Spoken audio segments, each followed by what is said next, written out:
one of your real recent videos where you talk about the royals and the reptilians. Very few people will actually take this seriously and actually look into this in depth. You said the Children of the Matrix, The Biggest Secret, were two of the books of David's that really did dive into this a long time ago, and he's gone into more of the Archon stuff and the off-world stuff lately. But one of the things you said in this video, you can see on Greg's Substack, which is fantastic, by the way, the Reese report.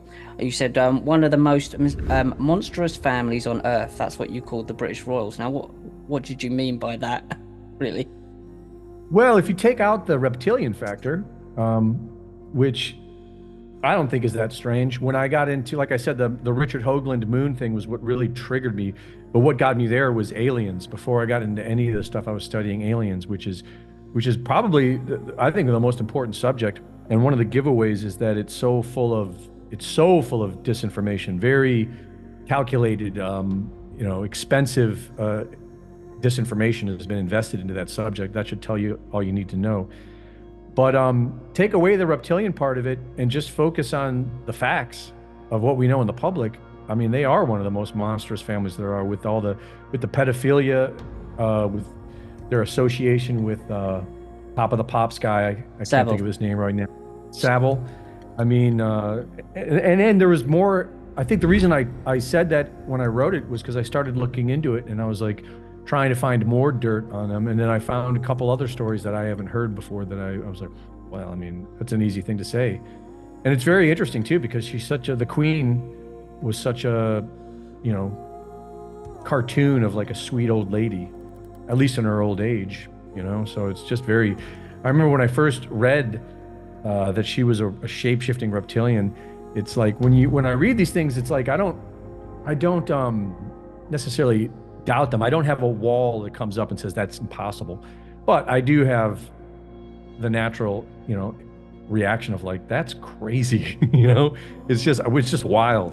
So.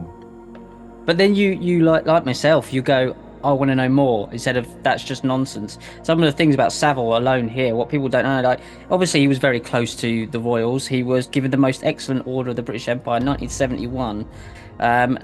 He had a knighthood in 1990, but what most people didn't realise, the first report of abuse, so a report to the police, was in 1955, and he's getting an order from the British Empire in 1971. They knew in 1955, but still giving him a whatever you call that, British knighthood, British Empire order in 1971, then a knighthood later. 1955, They knew this stuff.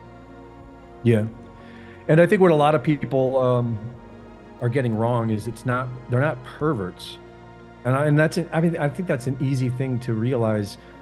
On one hand, is because there is no, the idea of like a desire to have sex with children is something I find impossible to wrap my head around, and I think most people should find that impossible to wrap their head around. So it's not like they're kinky or it's a sexual perversion. It is the subversion and the destruction of innocence.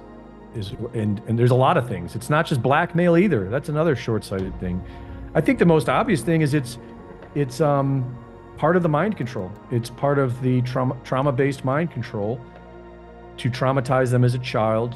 And you can even go as far as the idea that it preps a human being to leave the body emotionally and mentally, allowing a vacuum there for something else to come into the body. Like I would imagine that the Windsor family, the characters that we're seeing in these bodies are not the characters that were born into these bodies, if that makes sense.